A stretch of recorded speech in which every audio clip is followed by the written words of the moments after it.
몇 해 전입니다. 전 세계 교회에 적지 않은 충격을 가져다 주었던 소식 하나가 있습니다. 당시로 현 시대 기독교 최고 변증가라고 불렸던 라비 제크라이아스라고 하는 분이 있었습니다. 이분이 수많은 책과 강연을 통해서 기독교 신앙의 진실성을 변호했고, 그의 영향으로 수많은 사람들이, 특별히 젊은이들이 무신론에서 기독교 신앙으로 돌아오기도 했었습니다. 그런데 이분이 2020년도에 이제 돌아가셨는데, 그분이 돌아가시고 4개월이 채 지나지 않아서 살아생전에 이분의 이제 어두웠던 그 삶의 그 자취들이 밝혀지기 시작한 것입니다. 오랫동안 지속적으로 그리고 아주 의도적으로 여러 명의 여성들을 이분이 성추행하거나 또는 성폭행을 했다는 일들이 나중에 이제 밝혀진 것이죠.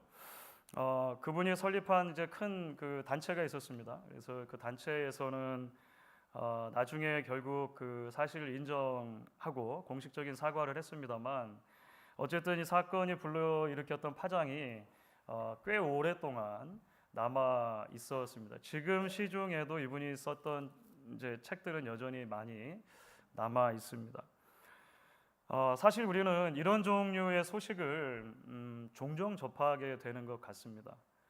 미국, 유럽, 한국 할 것 없이 곳곳에서 한때 큰 영향력을 끼쳤던 신앙 리더들이나 혹은 교회의 사역자들의 그 추한 스캔들이 잊을만 하면 사실은 나오게 되는 것 같습니다. 거기에는 크고 작은 교회 목사들도 있고, 유수한 기업의 대표인 장로들도 있고, 베스트셀러인 기독교 작가들도 있고, 자타가 공인하는 최고의 찬양 사역자들도 있습니다. 여러분 아마 이런 얘기를 들으시면 어떤 개인들이 떠오르는 분들도 뉴스를 접하셨다면 계실 것 같습니다.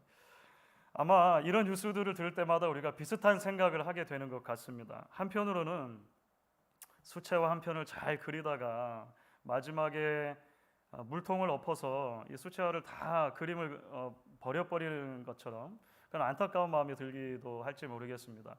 여러분들이 개인적으로 어떤 분을 알고 계셨다든지 혹은 직간접적으로 영향을 받은 분들이라면 그런 생각이 더 들 수도 있겠죠. 다른 한편으로는 아마 이것이 동전의 양면일 수 있을 텐데, 사람에 대한 철저한 실망과 환멸을 느끼기도 하고, 한 걸음 더 나아가면 기독교 신앙 자체에 대해서 근본적인 회의와 질문을 던지게 되기도 하는 것 같습니다. 이게 도대체 뭔가라고 하는 것이죠. 사실 오늘 우리가 좀 무겁게 시작을 했습니다만, 사사기 이야기를 통해서 이런 주제를 한번은 생각은 해봐야 되겠다 싶습니다. 왜냐하면 그것이 성경 가운데 사사기가 우리를 초대하는, 적어도 한 번은 반드시 짚고 넘어가야 하는 중요한 문제이기 때문에 그렇습니다. 사사기에 12명의 사사가 등장하고, 우리는 주로 대사사 6명을 중심으로 살펴보고 있습니다만, 완벽한 모델 사사였던 첫 번째 사사 온니엘 이후에 우리는 사사들에게서 심각한 흠결이 있는 것을 보게 됩니다. 그 사사들의 흠결과 문제는 시간이 흐르면 흐를수록, 뒤로 가면 갈수록 더 해가는 것을 보게 되는 것이죠.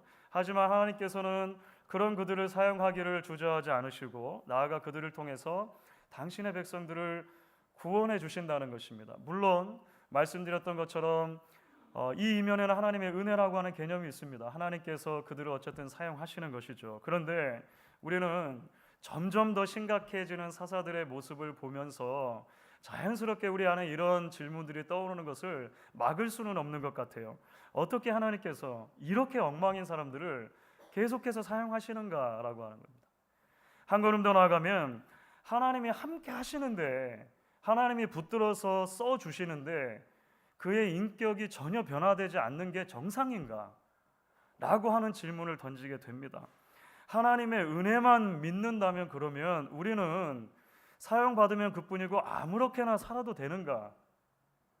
위대한 사역만 이루면 내 개인적인 삶에서 그냥 무작정 내 마음대로 정욕에 따라 사는 것이 허용되는 것인가? 라고 하는 질문들을 우리 갖게 되는 것이죠. 더욱이 여러분 삼손 이야기 이제 우리가 마지막 사사인데 삼손 이야기에 이르면 이 질문이 성령의 역할과 관련해서 우리에게 주어지기 때문에 더 우리가 당혹스럽게 됩니다. 그렇죠. 사사 삼손은 그 이전의 사사들도 물론 성령의 임하심, 하나님의 영이 임하셨다라고 하는 표현이 나오지만 그 어떤 사사들보다도 한 사사에게 하나님의 영이 임했다라고 하는 표현이 가장 많이 사용된 사사입니다. 그것도 다른 사사들에게는 찾아볼 수 없는 하나님의 영이 강력하게 임하셨다라고 하는 표현이 거듭거듭 강조됩니다. 여러분 수태고지를 받고 나서 삼손이 태어난 직후입니다. 태어난 직후에 이런 표현이 있는데 사사기 13장 24절 25절입니다. 그 여인이 아들을 낳음에 그의 이름을 삼손이라 하니라. 그 아이가 자라매 여호와께서 그에게 복을 주시더니 소라와 에스돌 사이 마하네단에서 여호와의 영이 그를 움직이기 시작하셨더라. 하나님이 삼손을 특별하게 구분하셨을 뿐 아니라 그가 태어났을 때 복을 주셨어요. 그리고 그 복의 결과로 그에게 하나님의 영이 임하고 역사합니다. 여러분 지난주 살펴본 본문 기억나시죠? 삼손이 블레셋 딥나로 내려가는 도중에 포도원에 들렸다가 사자를 만나잖아요. 그런데 그때 어떤 일이 있었냐면 성경이 이렇게 말했었습니다. 사사기 14장 6절 전반부죠. 여호와의 영이 삼손에게 임하니 그가 손에 아무것도 없이 그 사자를 염소 새끼를 찢는 것 같이 찢었으나, 그러니까 여호와의 영이 임했고 그게 괴력을 발휘해서 사자를 아주 그 젊은 사자를 죽인 것입니다. 우리가 다 살펴보진 않았습니다만 딥나에 내려가서 결국 블레셋 여인하고 결혼을 하거든요. 그런데 그 결혼 잔치에서 삼손이 블레셋 사람들에게 뭐 수수께끼를 내고 막 이런 게 사실이 있어요. 다 우리가 다루진 않았습니다. 나중에 블레셋 사람들이 삼손의 아내를 협박해가지고 수수께끼의 답을 알아내거든요. 그때 어떤 일이 있었냐면 성경은 이렇게 기록합니다. 사사기 14장 19절입니다. 여호와의 영이 삼손에게 갑자기 임하시고, 이거는 이제 강력하게 임했다는 의미입니다. 임하심에 삼손이 아스글론에 내려가서 그곳 사람 30명을 쳐 죽이고 노력하여 수수께끼 푼 자들에게 옷을 주고 심히 노하여 그의 아버지 집으로 올라갔고, 여호와의 영이 임하고 블레셋 사람을 30명을 쳐 죽인 것입니다. 자, 같은 연장선상에서죠. 오늘 말씀입니다. 오늘 우리가 함께 읽은 말씀을 보시면 동족인 유다 사람들에게 삼손이 붙잡혀요. 이것도 아이러니죠. 동족들이 잡아다가 블레셋 사람들에게 팔았습니다. 그런데 그때 이런 일이 있었다는 것입니다. 오늘 본문의 14절 15절인데요. 이 말씀 여러분 같이 한번 읽어주시면 좋겠습니다. 같이 읽습니다. 삼손이 레이의 이름에 블레셋 사람들이 그에게로 마주 나가며 소리 지를 때 여호와의 영이 삼손에게 갑자기 임하심에 그의 팔 위에 밧줄이 불탄 삼과 같이 그의 결박된 손에서 떨어진지라. 삼손이 나귀의 새 턱뼈를 보고 손을 내밀어 집어들고 그것으로 1000명을 죽이고, 어마어마한 일이 일어난 것이죠. 여기도 성령이 갑자기, 그러니까 강력하게 임하신 것입니다. 여러분 모두를 종합하면 어떻습니까?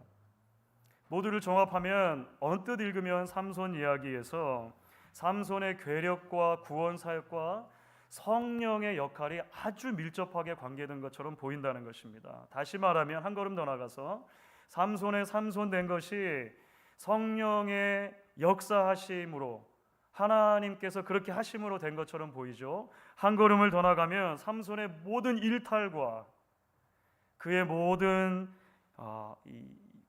죄악들의 행위들과 그의 모든 타락을 마치 성령께서 눈 감아 주시는 것처럼, 그렇죠. 한 번 잘못하고 또 잘못해도 계속 성령이 임하시잖아요. 말하면 그러니까 마치 이 모든 것들을 성령께서 또는 하나님께서 묵인하시고 인준해주시는 것처럼 우리가 읽혀지는 본문일 수가 있다고 하는 것입니다. 그래서 이 부분들을 우리가 잘 이해하는 것이 중요하겠다는 것이죠. 사랑하는 여러분, 사실 우리는 사사기 전체의 메시지 그리고 성경 전체의 맥락 안에서 볼 때 본문이 정말로 말하려고 하는 것이 이것이 아닌 것을 보게 됩니다. 그러니까 성령이 오직 성령이 임하시면 너희가 마음대로 살아도 된다, 이렇게 말하는 것은 사실 아니라고 하는 거예요. 여러분 특히 구원 역사의 흐름 안에서 보면 예수 그리스도를 중심으로 해서 이 말씀을 이해할 때 우리가 먼저 일단은 기억해야 할 것이 있습니다. 구약에서의 성령의 역할과 신약에서의 성령의 역할이 조금은 다르게 주어진다는 것입니다. 우선은 이것을 먼저 말씀을 드리고 싶습니다. 여러분, 구약에서 하나님의 영 성령이 임하시는 경우는 특별한 경우에 특별한 사람에게 임하셔서 특별한 일을 감당하게 하십니다. 그러니까 조금은 뭉뚱그려서 말하자면 구약에서 성령 하나님의 역할 또는 하나님의 영의 역할은 어떤 워크, 일에 초점이 맞춰져 있는 것을 보게 됩니다. 어떤 일을 감당하게 하시는 게 특별한 사건이죠.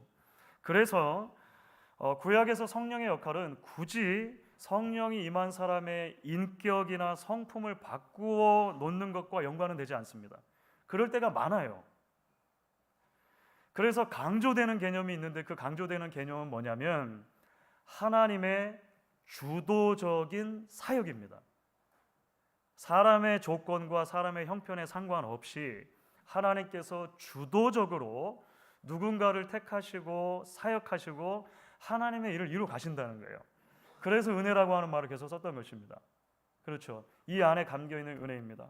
그런데 여러분, 신약으로 넘어오면 어떻습니까? 특별히 우리가 사도행전을 함께 강의할 때 살펴봤던 중요한 내용이 하나가 있어요. 사도행전 2장의 오순절 성령 강림 사건은 굉장히 구원의 역사에서 중요한 사건인데 하나님께서 하나님의 영을 특별한 어떤 사람들에게 부어주셔서 특별한 일을 감당하도록 하시는 것이 아니라 그리스도를 믿는 모든 사람에게 부어주십니다. 이것이 구약과 신약의 가장 큰 차이점이죠. 예수 그리스도 사건을 중심으로 우리 모두에게 하나님의 영이 임하시고 하나님께서는 성령을 우리 모두에게 선물로 허락해 주십니다. 그 성령이 더 이상 떠나지 않으세요. 계속 우리 안에 내주하시죠. 그리고 그 성령의 주된 역할로 이제 신약에서 강조되는 것은 뭐냐면 변화입니다. 구약이 워크, 사역에 있었다면 신약은 트랜스포메이션이 있어요. 변화에 있습니다. 신자에게 하나님의 말씀을 깨닫게 하는 것, 예수 그리스도의 성품을 닮아가도록 하시는 것이 성령의 가장 큰 역할이 돼요. 물론 신약에도 성령께서 특정한 사람에게 특정한 은사를 주시기도 하십니다. 그래서 은사를 통해서 어떤 특별한 사역을 감당하도록 하게 하시기도 해요. 그런데 여러분 아시죠? 성경에서 계속해서 강조되는 것이 뭐냐면 은사의 남용과 오용을 경계해요. 그래서 성령의 은사보다 훨씬 중요한 게 있는데 성령의 열매다라고 이제는 얘기를 하는 거예요. 그래서 은사 가운데 가장 큰 은사는 사랑입니다. 여러분, 교회가 하나가 되어야 합니다. 계속 성경이 말하잖아요. 그리스도의 인격을 닮아가는 것이 예수 그리스도 안에서 성령을 선물로 받는 우리 모두에게 하나님의 말씀이 인도하는 자리라고 하는 것입니다. 그렇기 때문에 여러분, 일반적인 말씀을 드렸는데 이런 일반적인 성경 메시지 흐름 안에서 우리는 삼손 이야기가 제기했던 질문들, 그렇죠? 그런 질문들에 대해서 적어도 두 가지 관점에서 답하고 오늘날 교회와 성도들에게 적용할 수 있다, 그렇게 저는 생각합니다. 첫 번째로 우리는 성도와 교회의 유일한 위로와 소망은 오직 예수 그리스도께 있다라고 하는 진리를 끝까지 붙들어야 한다는 것입니다. 말씀드린 것처럼 이제 본격적인 봄철이 되었죠. 개나리도 피고 이렇게 했는데 본격적인 봄철이 되고 따뜻해지면서입니다. 제 사무실을 비롯해 가지고 교회 곳곳에 개미들이 출몰하기 시작했습니다. 이번 주 중에 이제 보니까 제 책상에 한두 마리가 처음에는 나와요. 그냥 뭐 대수롭지 않게 생각했는데 나중에 이제 교회 곳곳에 다른 사무실에도 밑에 지하실에도 교실들에도 이제 개미들이 이제 막 줄지어서 다닌다는 첩보를 제가 접한 것입니다. 그래서 어쩔 수 없이 이제 그 패스트 컨트롤을 불렀어요.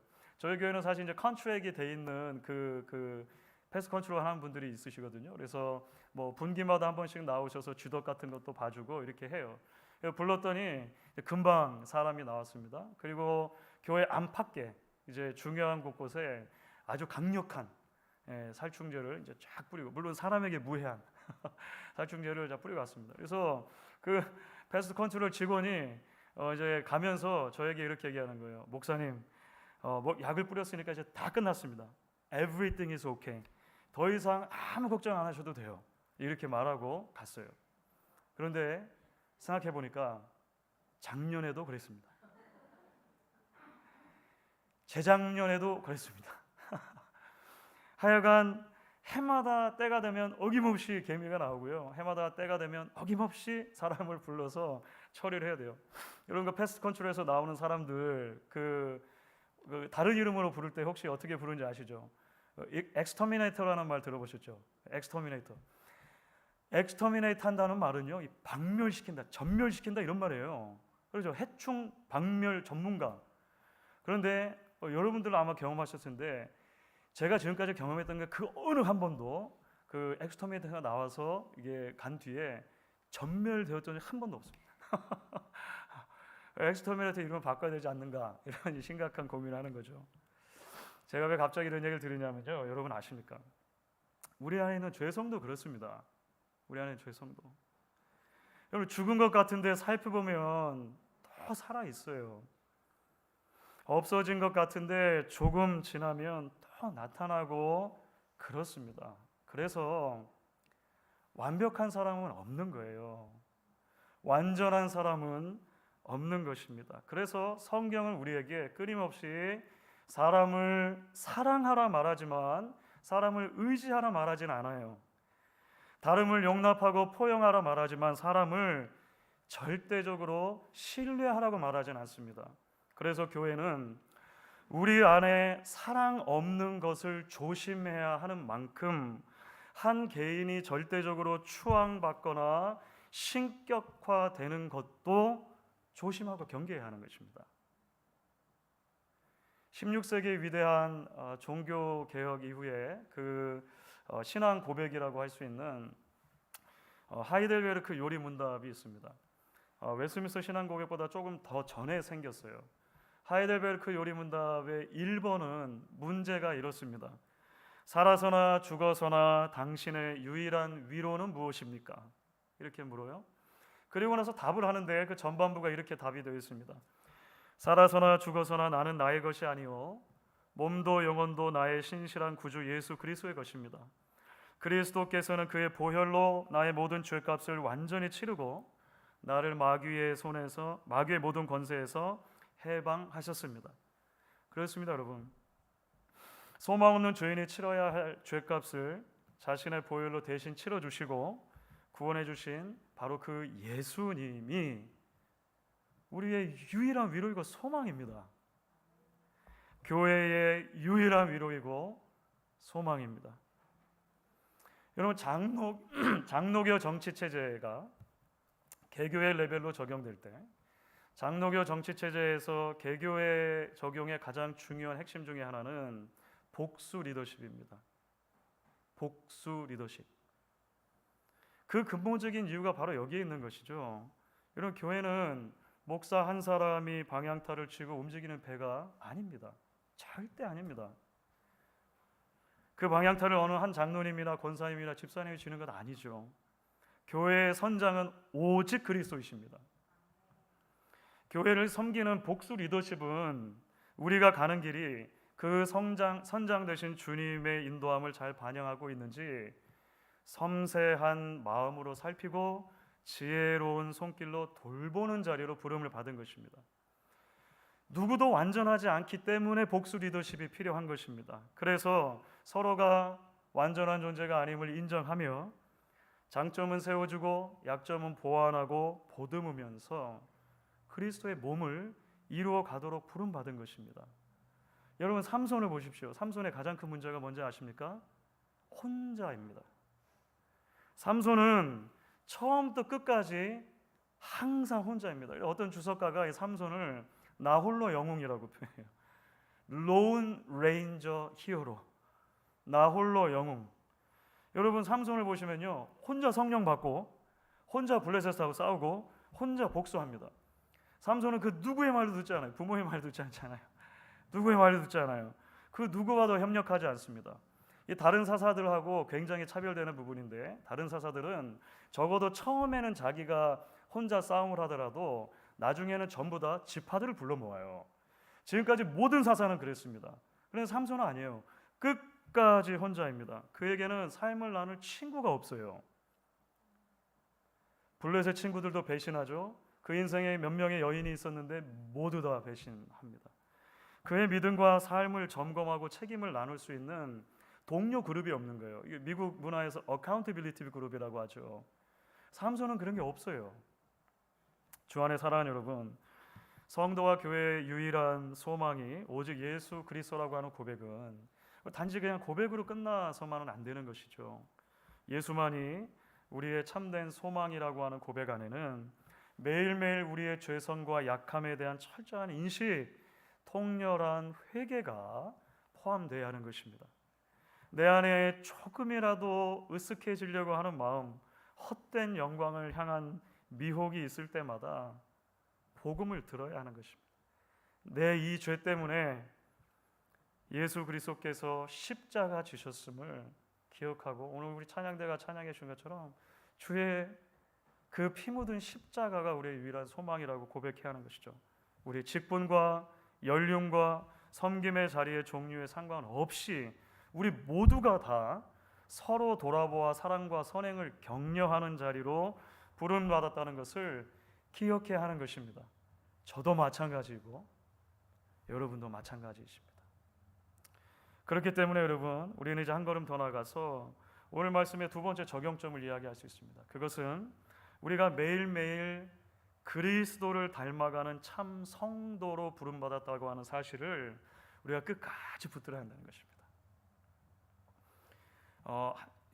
아주 오래전에 제가 한번 말씀을 드린 적이 있는 것 같은데요. 여러분, 카톨릭의 용어 가운데 시복식이라고 하는 용어와 시성식이라고 하는 용어가 있습니다. 시복식은 비에티피케이션이라고 하고 시성식은 캐노나이제이션이라고 하는데요. 조금 말이 어려운데 말 그대로 시복식은 복자를 가려서 세우는 의식이고요. 시성식은 성자를 가려서 세웁니다. 복자는 캐톨릭에서 blessed라고 부르고 성자는 saint라고 부릅니다. 그런데요, 예전에 한번 말씀드린 것처럼 이 복자나 성자로 선정되는 과정이 굉장히 복잡하고 까다롭습니다. 이것은 어떤 사람이 이미 죽은 다음에, 이미 임종한 다음에 한참 지난 시기를 거쳐서 이제 검증을 하고 나서 이런 이 칭호를 주는 것이거든요. 복자로 선정이 되려면 우선은 순교자이거나, 그러니까 살아생전에 순교를 했거나, 그렇지 않으면 아주 타고난 신앙의 모범 또는 기적의 증거가 있어야 됩니다. 그러니까 지역의 주교가 시복준비조사위원회를 통해 가지고 이런 이들을 추천합니다. 그리고 1차적인 조사에 들어가요. 그리고 조사된 자료가 교황청에 시복성성이라고 하는 기구가 있는데 일단 올려집니다. 그러면 교황께서 먼저 그것을 점검하는 거예요. 한번 검토하고 제대로 된 조사를 시작해도 된다라고 허가가 떨어져요. 그러면 진짜 제대로 된 조사가 시작되는 거예요. 삶의 모든 행적을 다 살핍니다. 기적의 이야기들을 다 살핍니다. 나중에 주교들 전체가 모인 주교단에서 이제 교황과 함께 최종적인 결정을 하게 되죠. 그러니까 복자가 되려면 순교가 되었다면 기적이 면제가 되는데, 순교한 경우가 아니면 적어도 두 가지의 기적이 살아생전에 있었어야 돼요. 두 가지 기적. 그러니까 나 때문에 누가 병이 나았다든지, 나에게 기도를 부탁해서 또는 내 이름으로 기도를 해서 그 사람의 삶에 어떤 기적이 일어났어야 되는 것입니다. 의사도 대동해요. 그러니까 실제로 진짜 이게 기적에 의한 치유인가를 검증하는 거예요. 벌써 까다롭죠. 이 복자가 이렇게 되면 나중에 성자가 되는 것은 어떻게 되냐면 더 까다롭고, 이제 이미 복자가 된 사람만 성자가 되거든요. 그래서 여기서 기적을 하나가 더 추가가 됩니다. 기적이 하나가 더 추가가 되는 이야기를 들었습니다. 여러분 어떠십니까? 이런 엄밀한 기준을 다 들어야 될 때, 하나님, 저도 복자나 성자가 될 만한 자격이 충분히 되는 것 같습니다 라고 말씀하실 만한 분 여기 계십니까? 저는 안 됩니다. 제가 저를 너무 잘 알잖아요. 저는 완전한 사람이 절대 아니지 않습니까? 저는 완벽한 사람이 절대 아니지 않습니까? 만약에 하나님 앞에 제가 얼마나 거룩했는지, 얼마나 영적이었는지, 얼마나 도덕적인 사람이었는지 누군가 하나도 빠짐없이 조사한다면 저는 도망갈 거예요. 일단 조사 안 하셔도 괜찮습니다. 왜 부끄러워서 어떻게 견딥니까? 제 얼굴 가리고 도망갈 것입니다. 그런데 여러분 아십니까? 여러분 사실 성경을 우리가 자세히 살펴보면 성경은 그런 방식으로 복된 사람과 거룩한 사람을 가려내지 않는다는 것입니다. 오히려 복음은 예수 안에 있는 모든 이들을 복 있는 사람이라고 부르고 시작합니다. 여러분 이것이 산상수훈의 가장 중요한 핵심이에요.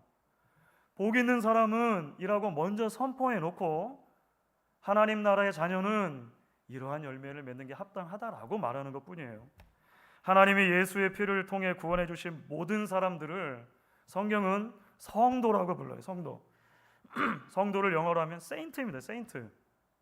거룩한 사람이라고 불러주세요. 바울이 에베소서 1장 1절, 빌립보서 1장 1절, 골로새서 1장 1절 이런 곳에서 교회에 편지를 보내면서 이 교회에 있는 성도에게 편지하노니 하고 하죠. 그런데요, 편지가 진행되면서 보십시오. 문제투성이입니다. 그 누구도 완전하지 않습니다. 문제가 있으니까 편지 쓴 거거든요. 그런데 성도예요. 유일한 복자이시고 유일한 성자이신 예수님이 저와 여러분을 위해 대신 십자가에 죽으셨기 때문에 가능한 것입니다. 하나님께서 그 예수를 믿는 모든 이들을 예수님 안에 있는 존재로 보아주시고 여러분은 복자입니다. 여러분은 성자입니다라고 불러주시는 것이죠. 그런데 여러분 우리가 여기서 한 가지를 더 기억해야 하는 것이 있는 것입니다. 성경은 그렇게 은혜로 구원받고 부름받은 이들을 그리스도의 인격을 닮아가는 자리로 부른다는 거예요. 복음 안에서 이미 복된 사람이 되었기 때문에 이미 거룩한 사람으로 하나님이 불러주셨기 때문에 그 복음에 합당한 삶이 있다라고 성경은 이야기하고 우리를 초대합니다. 복음에 합당한 삶의 가장 최고치는 무엇입니까? 예수를 닮는 것입니다. 우리의 사역의 크기, 우리의 교회의 크기에 상관없이 우리의 매일의 삶에서 우리 한 사람 한 사람의 삶의 자리마다 그리스도 예수의 향기가 남고 흔적이 남는 것, 그것이 가장 하나님이 우리에게 기뻐하시는 열매라고 하는 것이죠. 하이델베르크 요리문답 1번이 살아서나 죽어서나 우리의 유일한 위로가 예수께 있다 이렇게 말했잖아요. 그 후반부입니다. 답변의 후반부인데요. 사실 이렇게 되어 있습니다. 그러함으로, 이 부분도 중요한 거예요. 그러함으로 그분은 그의 성령으로 나에게 영생을 확신시켜 주시고 이제부터는 마음을 다하여 즐거이 그리고 신속히 그를 위해 살도록 하십니다. 신약의 참된 성령의 역할은 이건 것이죠. 우리는 이 성령의 사역을 그래서 믿어야 하는 것입니다. 우리 안에 내주하시고 말씀하시는 성령의 음성에 민감하게 반응해야 하는 것입니다. 말씀을 정리해 보도록 하겠습니다. 작년 말쯤이었던 것 같아요. 작년 말쯤에 인터넷에서 이런 사진을 본 적이 있습니다. 이게 둘 다 레고 어린아이들 장난감 레고로 만든 거예요. 왼쪽에 보시면 레고로 만든 공룡인데 막 어마어마하죠. 막 티라노사우루스하고 막 그 공룡 알도 있고, 오른쪽은 조금 엉성하잖아요. 근데 잘 보이실는지 모르겠는데 왼쪽에 보면 그렇게 그 설명이 달려 있어요. 내가 세웠던 2023년 계획. 오른쪽은 여러분 설명이 뭐라고 써 있는 거냐면 연말에 돌아본 현실. 이렇다는 거예요. 그죠? 막 연주 계획은 막 이렇게 크고 의리의리하고 멋있게 지어보겠다. 연말쯤 되니까 블록 몇 개 쌓아가지고 얼기설기 했다는 거예요. 오늘 말씀을 준비하다가 이 사진이 문득 떠올랐어요. 여러분, 때로 우리는 어떤 리더들에게 기도했던 기대치와 현실 사이의 괴리를 발견하면서 실망할 때가 있습니다. 한 걸음 더 나아가면 내가 품은 신앙적인 이상과 내가 실제로 살아가는 삶의 현실 사이의 괴리를 보면서 안타까워할 때도 있습니다. 하지만 그렇기 때문에 그래서 더욱 우리는 우리의 소망과 위로가 오직 그리스도께 있음을 고백해야 할 것입니다. 아울러 바울의 고백처럼 표대를 향하여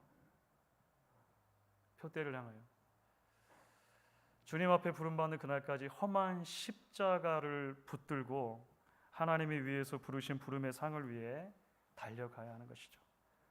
언젠가도 말씀드린 것처럼 나침반은 멈춰 있으면 고장난 것입니다. 나침반은 방향을 잡기 위해서 늘 흔들리는 것입니다. 우리가 흔들리더라도 하나님이 부르신 그 부름의 상을 좇아 끊임없이 성령 안에서 달려나가기를 소망해야 하는 것이죠. 바로 그것이 저와 여러분을 아들 안에서 구원하시고 성령을 주시고 복자로 성자로 불러주신 하나님 아버지의 뜻이기 때문일 것입니다.